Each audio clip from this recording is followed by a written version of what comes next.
Isn't it interesting that every single one of us thinks that we have the truth? And it's kind of weird because many of us believe in completely different things. Some of us are Christian, some of us are atheist, some of us are Muslim, some of us are leftists, some of us are right-wingers. We all hold different beliefs about subjects, specifically about topics that are very close to our survival. So when it comes to COVID, when it comes to politics, when it comes to religion, how to raise your children, these are all very taboo subjects to talk about because these are the topics that have the most impact on our selfish survival. And these are actually the topics that we're most likely to fight and start wars about because these are the ones that are actually important and actually impact how I make money, how I feed myself, how I feed my family, how I socialize and live my life. And it is always the topics that are closer to home. These are the topics that we are most likely to avoid critically thinking about. Because it's emotionally threatening to start to question your religion or start to question your belief in science or to question your belief about COVID and whatever you think is true about that. You're not willing to admit that you might be wrong. You just kind of assumed that whatever you think must be right. Whatever side of the ball court you're on, you think you're right, basically is the point I'm trying to make. Now, if you're someone who's actually interested in discovering what is true, what is the actual case, how do we know what is actually going on in politics, in how happiness works, how business works, how life works in general, what reality is? How do we know the truth? Many people will say, it's impossible to know the truth. There's no such thing as the truth. Well, okay, sure, if you think there's no such thing as the truth, you're claiming that that is the truth. That's what you're doing. How do you know there's no such thing as the truth? Did you check? Right, what we're talking about now is the problem of epistemology, the theory of knowledge. How do we know things? Now let me tell you, every single person's worldview is basically like a giant sea of bullshit, and sprinkled within that giant sea of bullshit are a couple of golden nuggets of truth. Now, most of us are just drowning in our own bullshit, but we're just searching for those little golden nuggets. Now, if I come around and say, hey man, you should do some self-reflection, you should do some introspection, start asking yourself about, hey, what could I be wrong about? In what areas am I deluded? What am I ignorant about? Many people will avoid this process because they think that, they'll say, hey, look at this golden nugget here. It's true, so I must be right about what I think. If I say, hey, your belief system is wrong, they'll say, no, look at this golden nugget. I'll say, yeah, but what about the giant sea of bullshit? Many people are so hung up on the things that they're right about that they don't see in what areas that their worldview is actually partial and limited. Where are your blind spots? See, the whole catch-22 about having blind spots in your worldview is that you don't know that they're there because they're in your blind spot, so you can't see them. Many people think that if their worldview had giant gaping holes and blind spots, they think that they would know. Adam, if I was totally wrong about science and what science is, how it works, and how that informs what I think is true about the actual material substance of reality, if I was totally wrong about that, surely I would know. And what I'm trying to say is no, actually, you wouldn't know. For thousands of years, human beings thought that the sun was revolving around the earth. They were wrong. For hundreds of years, they were wrong. Totally wrong. And many people will say, hey, Adam, yeah, but now we have telescopes, now we discovered the scientific method, and now we just always know what is true. All you have to do is do a scientific experiment, and then you'll figure out what is true. Oh yeah? Who funds those experiments? Have you ever done a scientific experiment? It's a complicated process. Who says the scientific method is the only way to discover truth? What if some things are true that cannot be proven using the scientific method? Such as the existence of paranormal abilities, for example, like psychic powers. Many people will just automatically assume that these things aren't true because it can't be proved by science. But if you actually start to study anecdotal accounts of psychic powers, and you actually really are open-minded to this as a genuine possibility because there is a lot of evidence supporting it, then you'll see that some things in reality are true but are outside the scope of science. And now we have a big problem because now how do we know what is true and what isn't true? And the first step is to just notice in what areas are you wrong. So many people will watch this video and think that they understand what I'm talking about. Many people watching right now are like, yes, Adam, tell them. Tell all those asleep people about how they're wrong about so many things. See, no. I'm talking to you. You're the one that's wrong. Whatever you think, your pet idea, your ideology, your view of how you think government works, your view of how you think your own psychology works, your view is wrong. I'm not talking about the other people, I'm talking about you.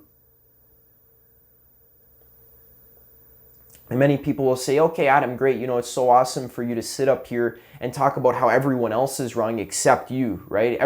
Okay, Adam, everyone's wrong except you because you know everything, right? No, of course not. Of course not. I am the most skeptical of my own beliefs. And that is what allows me to open my mind and explore new perspectives and not get trapped in limited ways of thinking. And sometimes I do get trapped, but the thing that always keeps me humble is asking myself the question, where am I wrong? Where is my perspective limited? And how can I shore up the blind spots in my worldview? That's something that's very important to me that I'm interested in. It seems like everyone's so quick to share their opinion about what they think is going on, but not too many people are interested in actually building a good opinion, an informed opinion that is complex and that's nuanced and that considers all of the difficulties of all the gray areas of this problem. If we talk about COVID, it seems like everyone's in either in one camp or you're in the other camp. It's like so black and white. It's like, oh, you're either this or you're this. Or maybe, there's a lot of gray area. It's complicated. There's so many interwoven, difficult factors that you have to consider and weigh. It's not so obvious. Like, oh, the unvaccinated people think, oh, all you vaccinated people are just sheeps. And you're gonna die because the vaccine has poison in it or whatever they think. And then on the opposite side, all the vaccinated people think, oh, all you unvaccinated people, you're just crazy, deluded psychos who just want to kill everyone else and who have no ethical conscience. And you don't care about the health and well-being of your fellow man. See, like, that's such a black and white way to chop up reality. There's so much gray area there. And on these topics that it gets so heated, like abortion rights, politics, religion, how to raise your children, pollution, these heated topics, we divide it into two camps. It's like, oh, you're on this side or you're on this side. That's not how it works. There's gray area.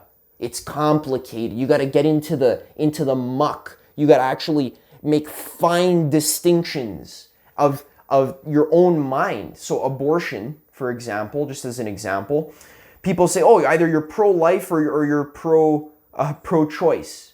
See, no, it's complicated. How do we even discern when a human life starts?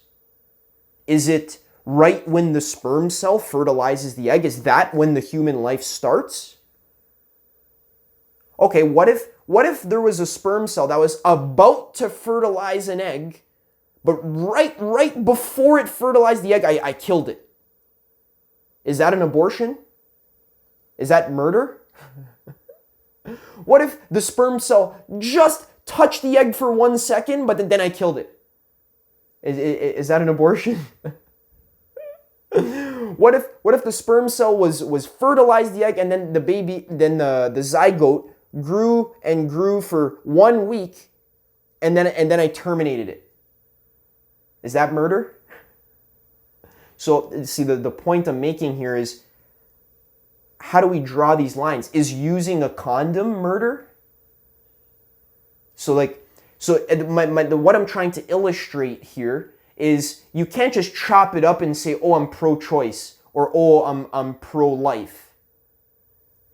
There's a lot of gray area in between, and both sides are right and both sides are wrong. And not that both sides are equal, because that's wrong as well. You can't just say, oh, the conservatives and the liberals, they're equal. And both of them are good. And you can just kind of pick one and it doesn't matter because they both suck anyways. So just pick one and pray that it works. See, no. Some perspectives are actually more inclusive and more science-based. Some perspectives are more accurate. Some perspectives are actually contain more truth than other perspectives. Some perspectives are more compassionate, more loving, and other perspectives are more partial and selfish. So not all perspectives are equal. I'm not doing the relativism thing. I'm not saying, oh, everyone's equal. Let's just throw our hands up in the air and let's go have an orgy because there's no way to figure out what's true. So let's just all go fuck each other because there's no way we can ever get to the truth. So let's just go drive fast cars and eat tasty food because there's nothing to do here. So that's actually a trap.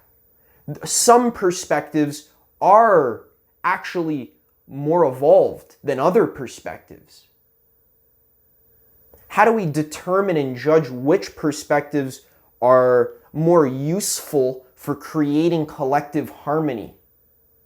There's a lot of factors there that I can't go into. I thought this was going to be a 2-minute video. All of a sudden, it's a 15-minute video. That's what happens. See, people want information. They want information in a quick, a 2-minute, bite-sized clip. Hey, Adam, tell me the whole structure of existence, but I don't want to pay too much attention because I got shit to do. So quickly give it to me in 3 minutes. You know, I'm busy, I'm distracted, I got all kinds of things lined up in my life. Quickly, okay, Adam, awesome, you discovered the true nature of existence, awesome, good job. You should be able to tell me in 3 minutes, otherwise you don't got it. So, sometimes the video needs to go for an hour because there's the truth isn't just one thing that I tell you. The truth is more of an attitude.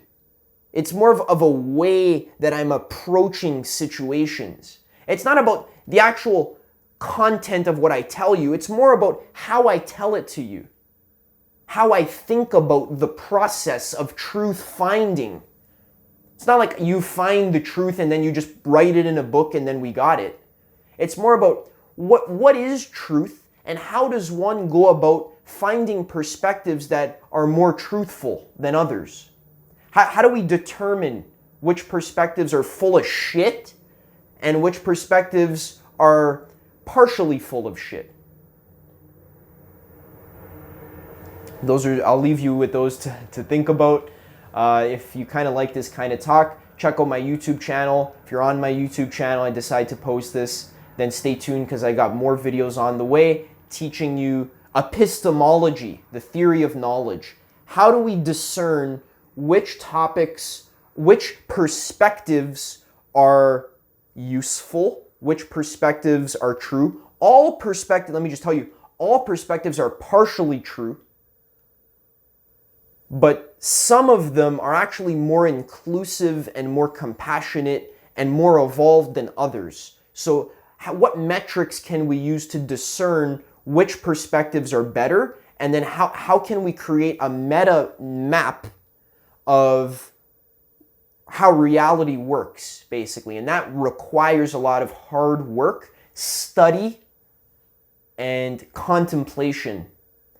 And that's kind of what I'm guiding you through here in this little clip. So stay tuned, and I'll see you in the next one.